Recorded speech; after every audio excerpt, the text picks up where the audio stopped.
have the country cool down the temperatures and sit on the table and have a conversation about the posterity of this nation. Mr. Speaker, the wise people tell us that when the debate is lost, that is when the arguments set in, and that is when violence sets in. But we are civilized people, Mr. Speaker, so that Kenya as a country is able to prosecute the matters that we find to be a thorn in the flesh in a decent way. And the National Dialogue Committee presented such a case.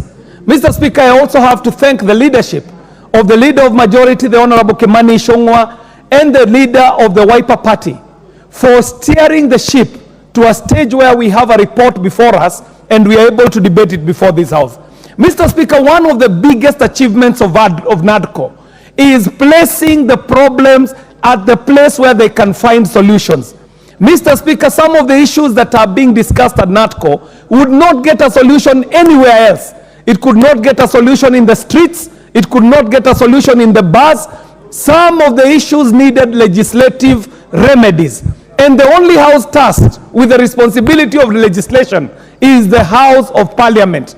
Mr. Speaker, so this report is now properly and procedurally before the right place so that this House can do as it wills, because it is guided by Article 95 and 96 of the Constitution to do what we are doing. Mr. Speaker, we are just coming out of the third reading of the housing bill, Mr. Speaker. And you remember that the housing as an issue came up in these NADCO negotiations. And there was a push and pull about housing. But Mr. Speaker, without going into the details that we have canvassed this afternoon, it is important to see how our deliberations this afternoon were well informed by what was conversed during the NADCO negotiations. But most importantly, Mr. Speaker, NADCO gives us an opportunity, unlike the previous commissions that have been held in this country. Mr. Speaker, we have had the Ndongo Land report. We have had the Kriegler report. We have had the Truth and Justice and Reconciliation report. Mr. Speaker, these are reports that are gathering dust because we as Kenyans, at that point, we did not have the courage to face the devils that have been bedeviled this country for centuries, for decades, Mr. Speaker.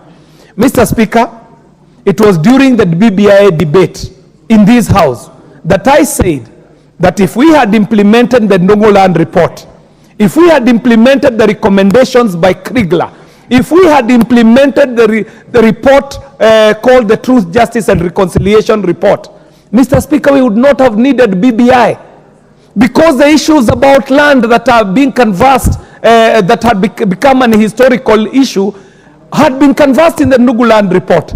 The issues of historical injustices have been canvassed by TRJRC.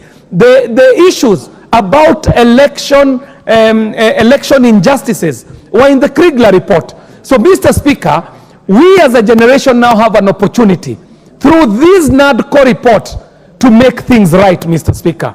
Mr. Speaker, I also shall take this opportunity to place it on the floor of this House that the decision made by His Excellency the President must have taken a lot of magnanimity on his side, because I am sure that there are people on the side of the President who were not seeing the import of sitting down and negotiating with the opposition. There must have been people who are breathing fire to the leader of opposition, the very esteemed Prime Minister Raila Odinga, saying to him that he should not sit down with opponents. But because of their wisdom, Mr. Speaker, we now have a report before us.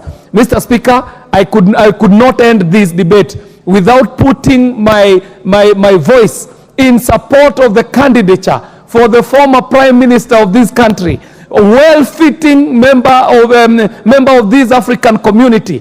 He fits the bill to be the chairman of the AU. And Mr. Speaker, I have to say that he has my undivided support as he goes for that bid, Mr. Speaker. And I know Kenya shall be behind him as he makes this bid for a continental seat, so that his career will end on an esteemed note. It is the chairperson of the AU Commission that is open.